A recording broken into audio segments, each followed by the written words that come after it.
If you are planning to humiliate me, at least have the courtesy to tell me before I sit down. Noah Bennett surprised himself by saying it aloud. Bellamy House was crowded with Friday night diners, all polished glass, warm chandeliers, and conversations quiet enough to make embarrassment travel farther than it should. Noah had arrived 7 minutes early for the blind date his Aunt Margaret had spent 2 weeks insisting he attend. Blake Harrington was already seated at the long table with several friends, yet the chair beside him was occupied by someone else.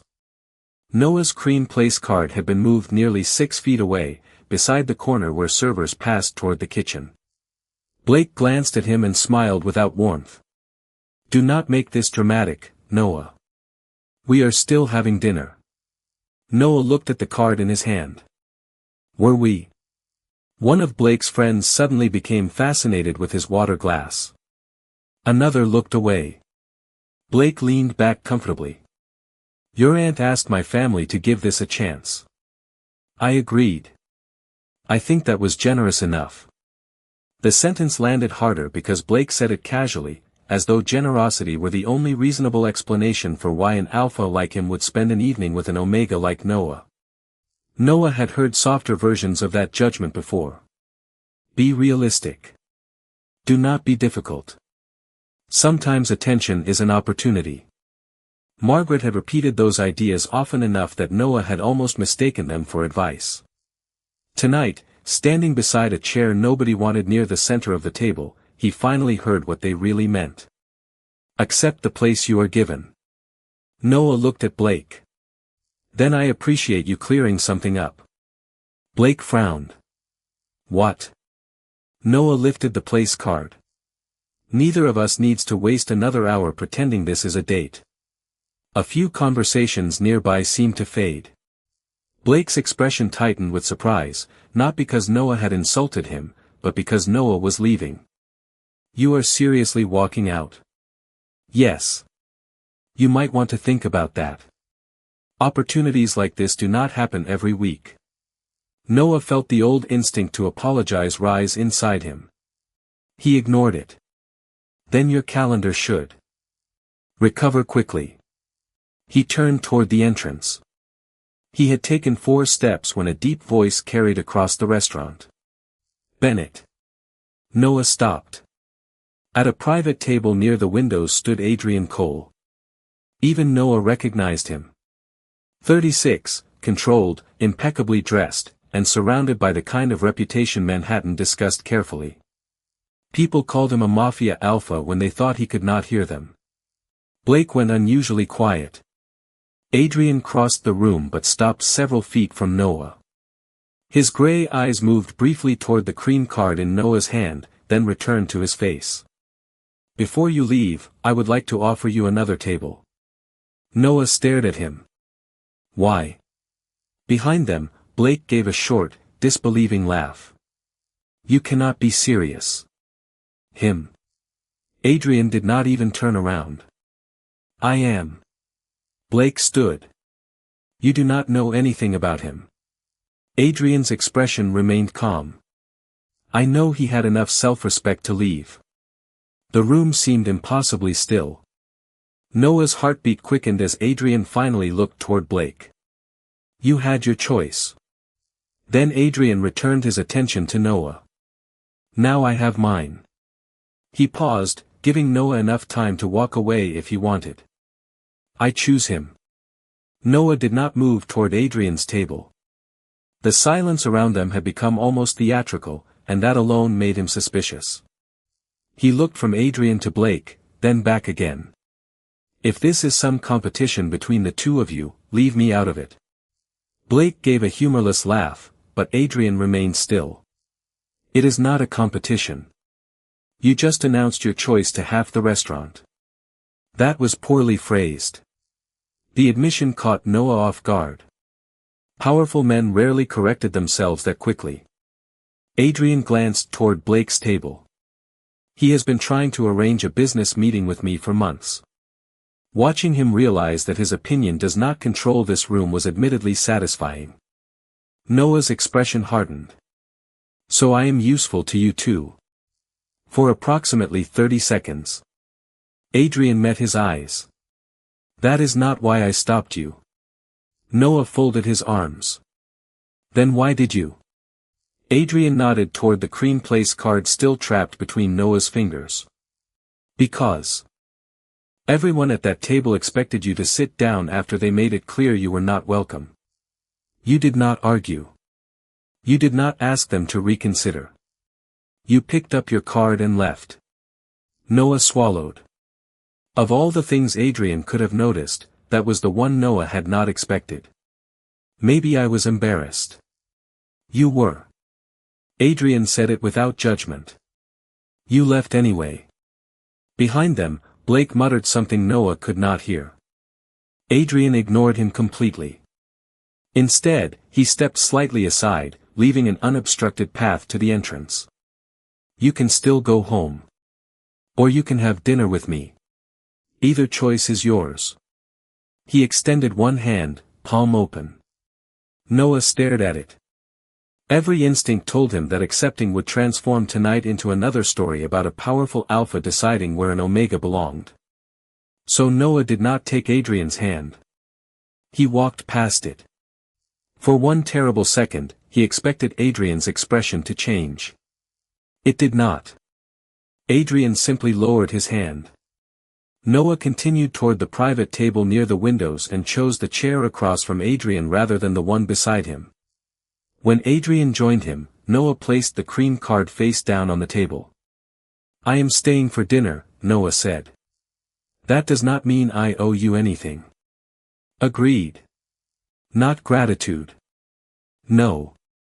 Not another date. Something almost amused appeared in Adrian's gray eyes. Also no. Noah studied him. You agree very easily. Only when you are right. A server approached with menus. Adrian ordered sparkling water for himself, then looked at Noah without making a suggestion. Noah chose coffee, mostly because he wanted something familiar. Once the server left, Noah leaned back. People say you are dangerous. People say many things when they want to sound informed. That is not an answer. No. It is not. Adrian's calmness should have irritated him. Instead, Noah found himself curious. What exactly do you want from me? Adrian considered the question before answering. Conversation tonight. Nothing tomorrow unless you want there to be something tomorrow. Noah glanced toward Blake's table. Nobody there was looking at him now. That should have felt like victory. Strangely, it did not matter anymore.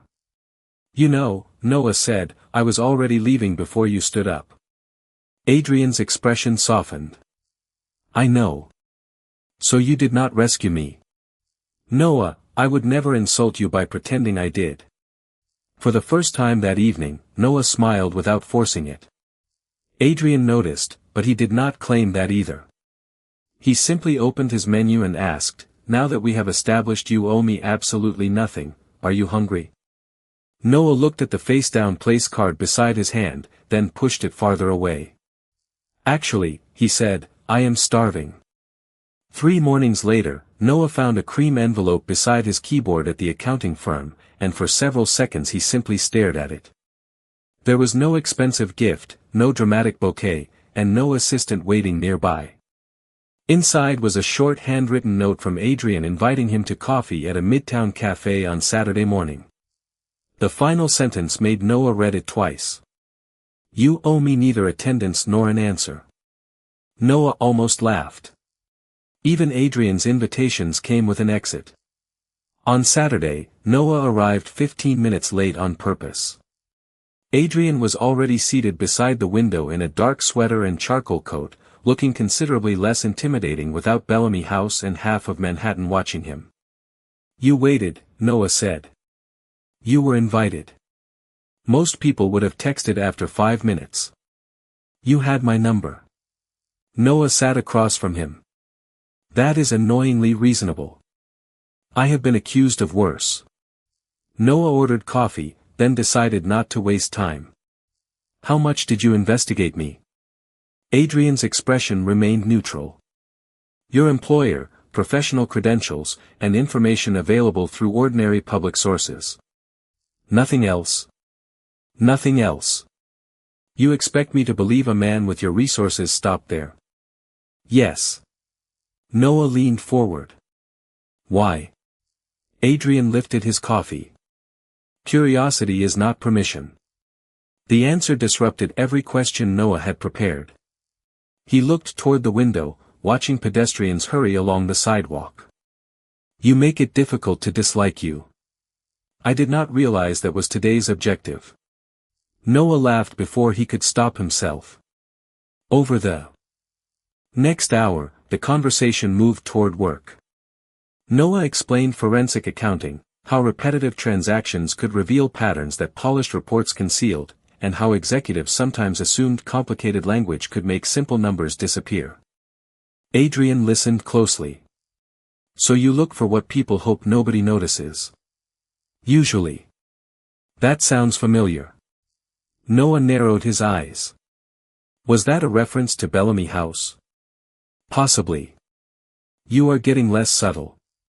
You are getting better at noticing. Coffee became lunch the following week. Lunch became a walk through a used bookstore near Union Square. Over the next 3 weeks, Noah began testing Adrian almost without admitting it. He disagreed with him about restaurants. Adrian changed restaurants. He rejected a car ride and took the subway. Adrian said goodnight. He argued that Adrian's favorite coffee shop served coffee that tasted like burned cardboard. Adrian looked personally offended for approximately 4 seconds, then asked Noah to choose somewhere better. Nothing dramatic happened, and that became the most surprising part. Adrian never treated disagreement as disobedience. He never asked Noah to perform gratitude. He never brought up Noah's Omega status as though it explained his personality. One rainy Tuesday afternoon, Noah returned to the work he understood better than people. His firm was reviewing records connected to a regional logistics acquisition. Most of the afternoon was ordinary until a consulting payment caught his attention. The amount was not unusually large. The vendor name was forgettable. The timing was what bothered him. Noah searched backward through the records.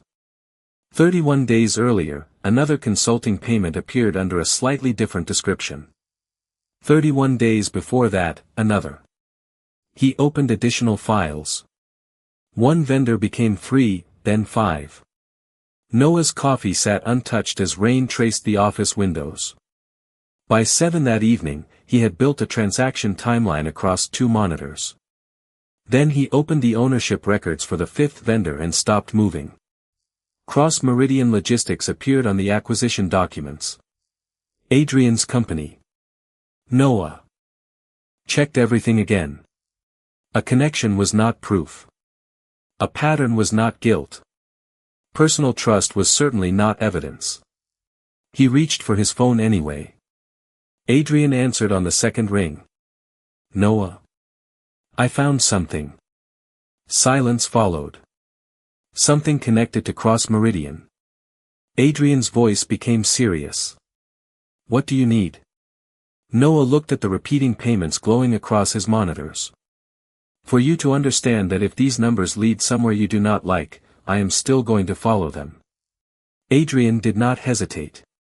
Then follow them. Adrian arrived at Noah's office 42 minutes later carrying 2 coffees and no entourage. Noah noticed both details immediately. I did not ask you to come. Adrian placed 1 cup near the edge of the desk. You also did not ask me to stay away. Noah almost smiled, then turned his monitor toward him. Do not make me regret that distinction. 5 vendors filled the transaction map. Individually, the consulting payments looked ordinary. Together, their timing formed a pattern too precise to ignore. Noah pointed toward the recurring entries. Different descriptions, different vendors, almost identical intervals. I need authorization records, contracts, invoice support, and the internal approval history before I can say what this means. Adrian studied the screen.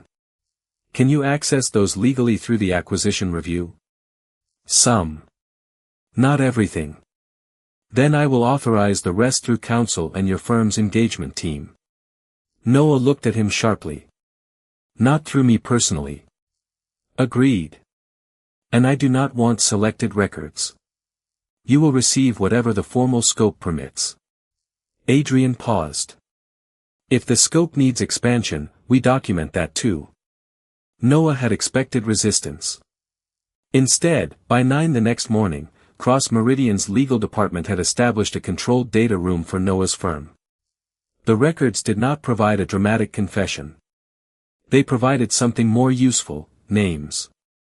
12 of the 17 questionable payments had been authorized by Marcus Reed, Cross Meridian's chief financial officer. The remaining 5 had been approved by managers who reported directly to him. Noah printed the authorization summary and found Adrian in a conference room shortly before lunch. Marcus is the strongest common connection. Adrian read the first page without speaking. He has been with me 11 years. That does not make him guilty. No. Adrian placed the report down carefully. It also does not make him innocent. Noah studied his face. For the first time since Bellamy House, Adrian looked genuinely tired. You trust him? I do. That complicates things. Only emotionally. Adrian pushed the report back toward Noah. Professionally, you keep going. Over the next 2 days, Noah did exactly that. 3 vendors shared administrative details that should not have overlapped. Their corporate filings eventually led to the same Delaware mailing address. Noah followed ownership changes backward, building a chain across archived registrations and investment disclosures. Late Thursday evening, one familiar surname appeared on his screen. Harrington. Noah leaned back slowly. That cannot be enough, he whispered. He checked the filing again, then another. A Whitmore-associated investment entity held an indirect interest in one of the companies connected to the address. Noah felt the restaurant return to him for one uncomfortable second: Blake's indifferent expression, the displaced chair, the assumption that Noah should be grateful. He forced the memory aside. Blake's family appearing in a business record did not prove Blake knew anything. Noah opened the partnership disclosure and scanned the investor list. Then he stopped. Margaret Bennett. Thomas Bennett. His aunt and uncle. Noah stared at their names until the letters seemed unreal. Adrian entered several minutes later, carrying a folder from legal. You are still here. Noah did not answer. Adrian noticed his expression and stopped several feet from the desk. What happened? Noah rotated the monitor toward him. My family invested in a partnership connected to the Harrington network. Adrian read silently. How long ago? I am checking. Noah opened another record. The investment had begun struggling months before Margaret arranged the blind date. Then Noah found something else. One of Marcus Reed's authorized payments had reached the Delaware vendor 48 hours before Margaret first contacted the matchmaking service. Noah placed both dates beside each other on the timeline. Adrian's expression hardened with concentration. Noah. Do not say it. I was going to say that timing is not proof. Noah looked up. Good. He added the new records to the timeline. Marcus. Delaware. Harrington. Margaret. The connections were real, but their meaning remained uncertain. Noah stared at his aunt's name and felt something colder than suspicion settle inside him. For the first time, he wondered whether that chair at Bellamy House had been waiting for him long before he ever entered the restaurant.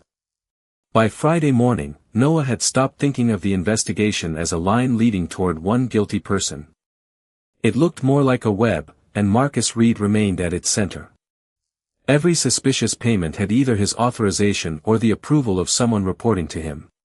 Adrian did not defend Marcus, but Noah could see the personal cost each time another record appeared.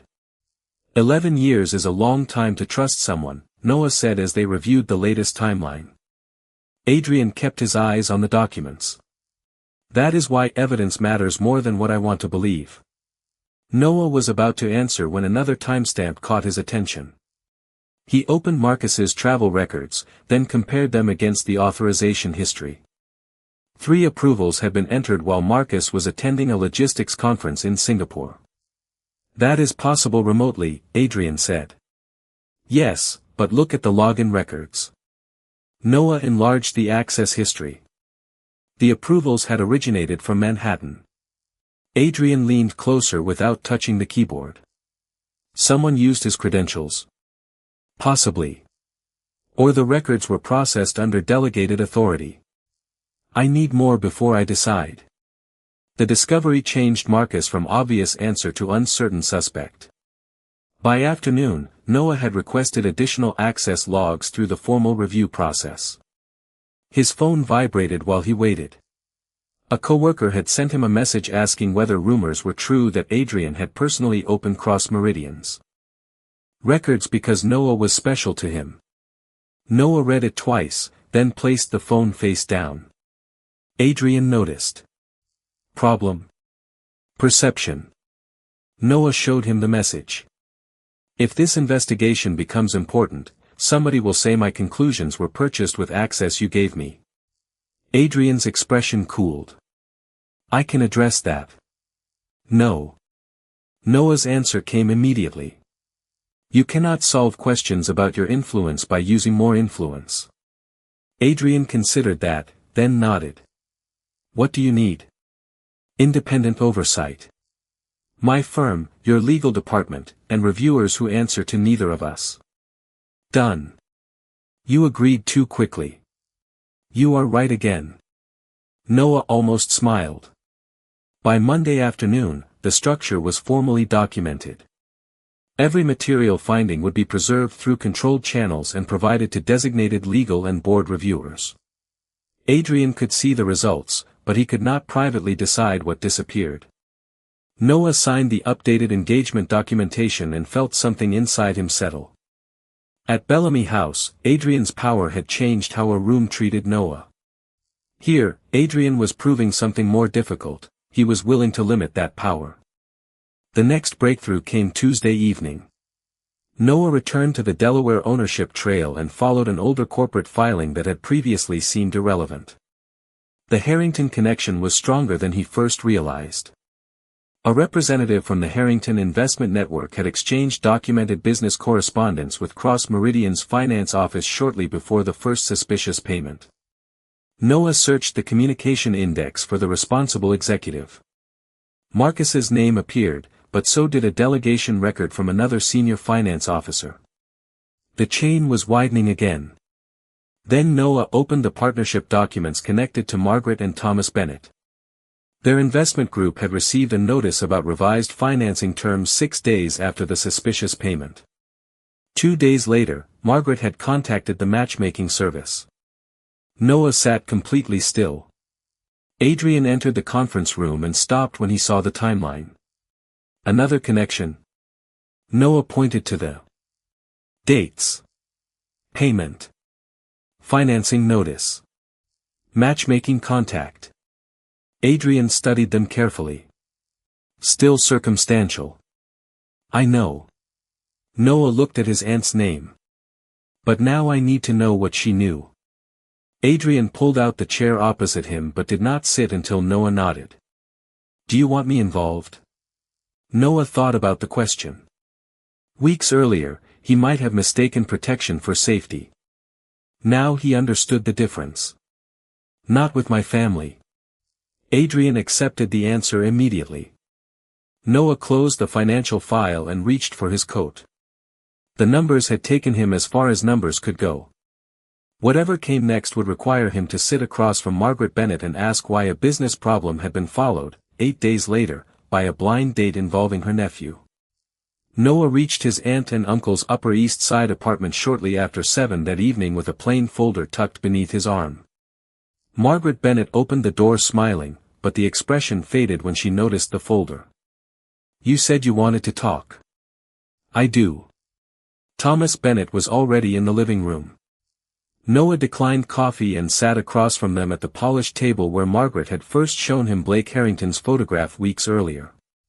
He removed 3 documents and arranged them carefully. Your investment group received revised financing terms 6 days after money moved through a vendor connected to the Harrington network. 2 days after that, you contacted the matchmaking service. Margaret looked at Thomas. That single glance told Noah more than an immediate denial would have. Why? He asked. Thomas exhaled slowly. The investment was struggling. I know. The Harrington Group had influence over the refinancing discussions. Noah kept his voice steady. And you thought dating Blake would help? Margaret leaned forward. We thought it might create goodwill. The words were so ordinary that Noah almost wished they had sounded crueler. Did Blake know? He knew our families had overlapping business interests, Margaret said. I do not believe he knew every detail. Did you tell him I was interested? Margaret hesitated. We told his family you were open to meeting him. Noah remembered every conversation before Bellamy House. Margaret telling him not to be difficult. Thomas reminding him that men like Blake had options. The constant suggestion that Noah should be grateful someone successful had agreed to meet him. You never thought he would actually want me, Noah said. That is not fair. Margaret's voice softened. We wanted you to have an opportunity too. No. You wanted me to believe it was an opportunity. Margaret went silent. Noah looked at the documents, then at her. You knew I would probably say yes because you spent years teaching me that attention was something I should be grateful for. Noah, we are your family. That is why this hurts. Thomas shifted forward. Nobody forced you to go. Noah nodded slowly. You are right. You did not force me. You made sure I felt foolish for considering no. Margaret's eyes filled with regret. We thought if you and Blake connected naturally, everyone could benefit. There it was. Everyone. Noah finally understood why the humiliation at Bellamy House had stayed with him. Blake's contempt had lasted one evening. His family's assumptions had been shaping him for years. He gathered the documents. Margaret stood. You cannot simply walk away from us. Noah paused near the door. A month earlier, that sentence would have stopped him. Tonight it did not. I am not walking away because you are family. I am leaving because somewhere along the way, you forgot I was a person before I became useful to you. Outside, November air met him with a sharp chill. Noah stood beneath the building awning and took one slow breath. Half a block away, a black sedan waited beside the curb. Adrian had come because Noah had asked him to, but he remained beside the car instead of approaching. Noah could have turned in either direction. For several seconds, he simply appreciated that fact. Then he walked toward Adrian. Adrian searched his face but asked nothing. They admitted it, Noah said. They thought a relationship with Blake might help their negotiations. Adrian's jaw tightened, but his voice remained controlled. What do you want to do? Noah looked down the avenue, where headlights stretched through Manhattan in long ribbons. Nothing tonight. Adrian nodded. All right. I want to walk. Without hesitation, Adrian stepped away from the sedan. They walked almost a block before Noah spoke again. Maybe they were right about one thing. Maybe being forgettable made me easier to use. Adrian stopped. Noah turned toward him. You were never forgettable to me, Adrian said. The first thing I noticed about you was not where they put your chair. It was that you refused to stay in it. Noah looked at him, and suddenly the memory changed. Bellamy House was no longer the night Adrian had given him value. It was the night Noah had finally stood up and carried his own place card toward the door. For the next 12 days, Noah kept his distance from both the Bennett family and anything that might turn his private hurt into public spectacle. He went to work, followed the Independent Review, and allowed the evidence to move without trying to control where it landed. The final internal findings did not deliver the simple villain he had once expected. Marcus Reed had approved several questionable transactions, but access records showed that some authorizations had been processed through delegated credentials while he was overseas. Independent reviewers found serious failures in Cross Meridian's financial controls and temporarily removed Marcus from financial authority while the review continued. The Harrington-linked vendors remained under scrutiny, and every material finding went directly to legal counsel and designated board reviewers. Adrian never asked Noah to soften a conclusion. He never asked to see anything before the formal process allowed it. On the second Friday, Noah watched a Cross Meridian board meeting remotely from his office. Adrian stood at the far end of a conference table, composed beneath cold white lights. "The failure is ours even if the final responsibility belongs to specific individuals," he said. "We had controls that could be bypassed. We correct that before we ask anyone to trust us again." He did not mention Noah. He did not turn the investigation into a story about loyalty, betrayal, or the Omega who had discovered the pattern. He simply accepted responsibility for the company he controlled. When the meeting ended, Noah closed his laptop and reached automatically for the second coffee cup that was not there. He stared at the empty space beside his keyboard and laughed quietly at himself. He missed Adrian. The realization was inconvenient, undeniable, and strangely comforting. That evening, a message arrived. Dinner at Bellamy House. No obligation. No expectation. Noah answered yes before he could overanalyze it. Adrian had chosen a table on the opposite side of the restaurant from the one Noah remembered. There was no audience waiting for a dramatic moment, only two menus and a candle between them. They talked about work, terrible Manhattan traffic, the used bookstore near Union Square, and Adrian's inexplicable dislike of blueberries. Noah was halfway through explaining why this opinion was objectively unreasonable when Adrian became serious. "I owe you an apology." Noah set down his coffee. "For what?" "The first night we met." Noah waited. Adrian continued. "I spoke for you before I asked what you wanted. You were trying to help. Intent does not erase the mistake." Noah said nothing. "I thought Blake had taken something from you," Adrian said. "Your dignity, perhaps. I wanted the room to understand that his judgment meant nothing." His gray eyes remained on Noah. "But your dignity was never his to take, and it was never mine to restore."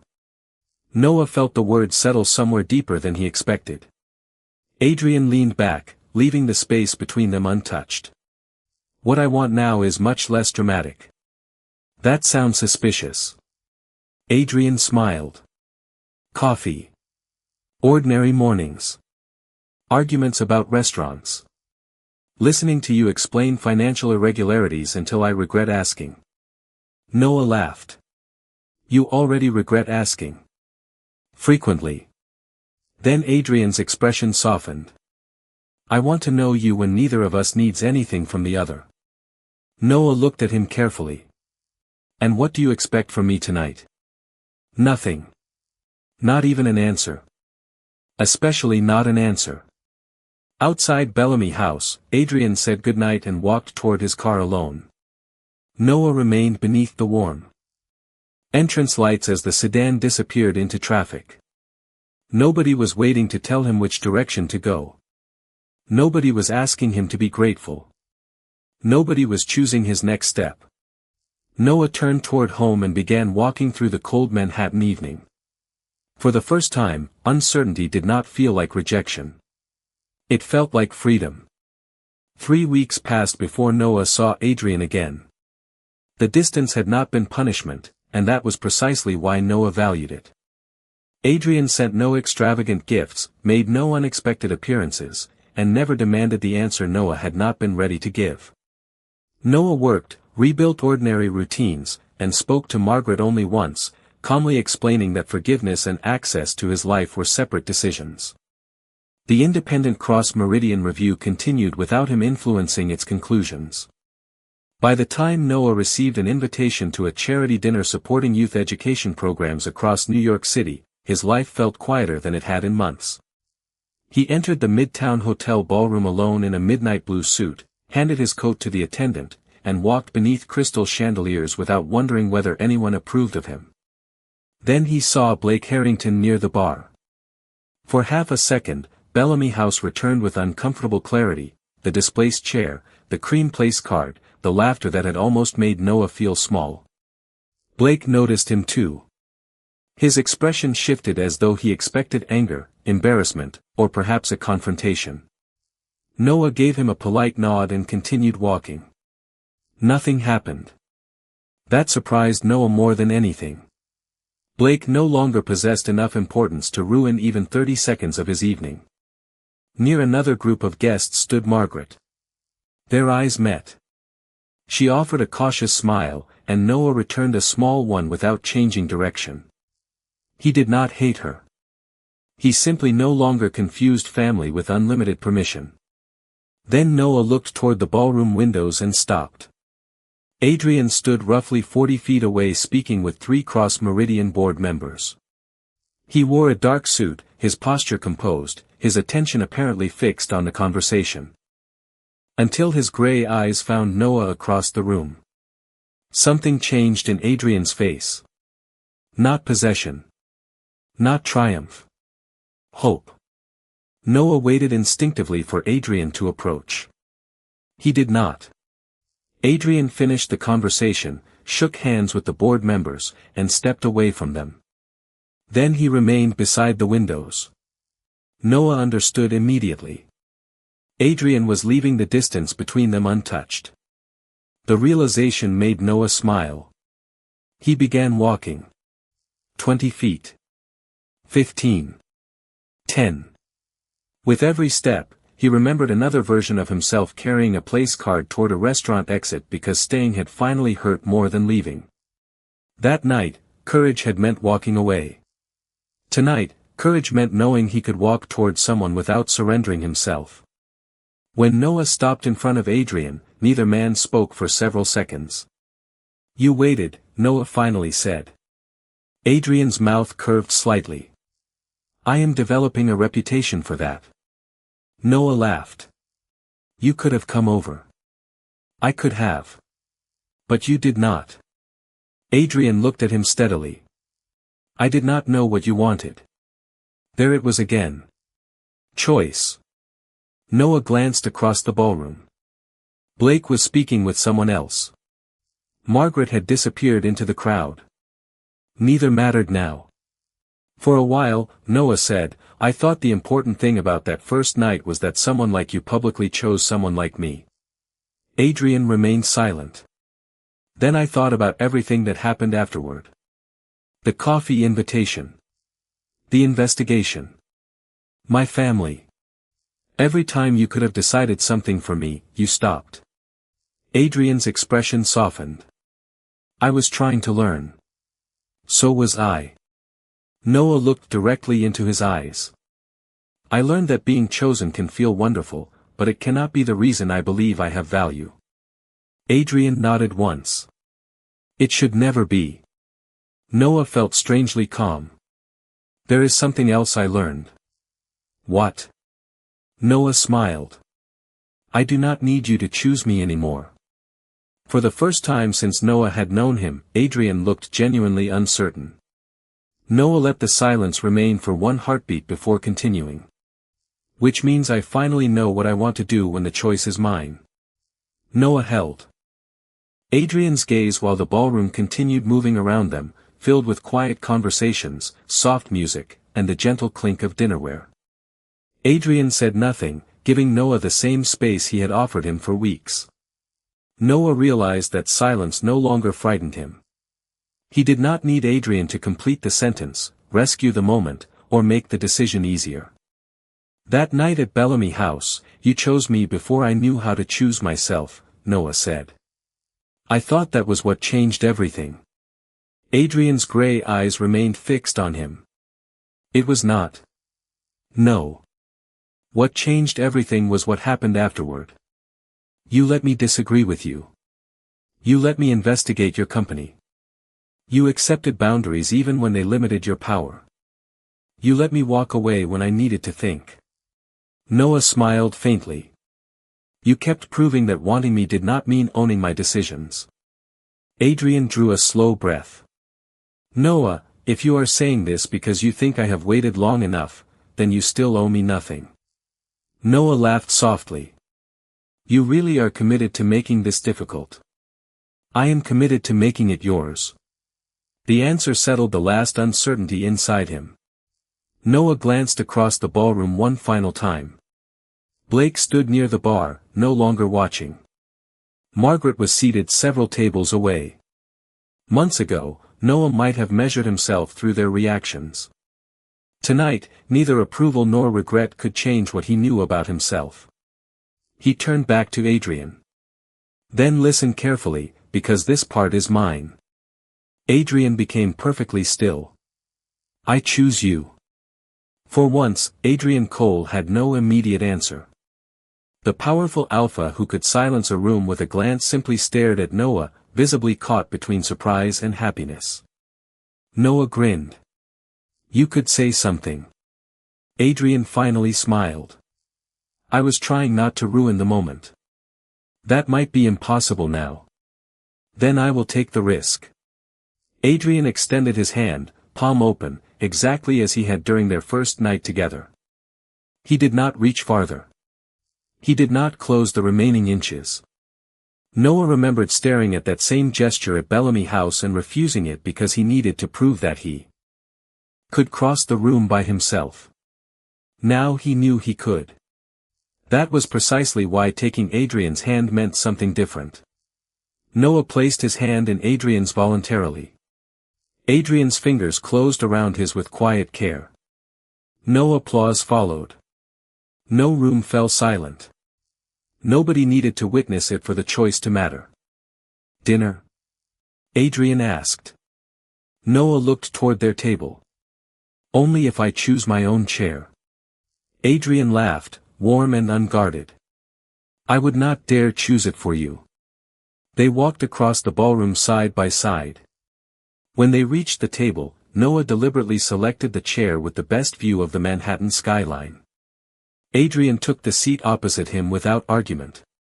Noah looked through the tall windows at thousands of lights stretching across the city and thought about the Cream Place card he had once carried toward an exit. He had spent years believing Worth arrived when someone important noticed him, wanted him, or offered him a better seat. He understood now that Adrian had never been the proof that Noah mattered. Adrian had simply been the first person to respect him enough to let him discover that truth for himself. Noah reached across the table and took Adrian's hand again, this time without hesitation. He had once walked away because he finally understood he deserved better. Tonight, he stayed because he was equally certain of something else. Love was not the reward for finally becoming worthy. Love was a choice two people could make freely after learning they had always been worthy on their own.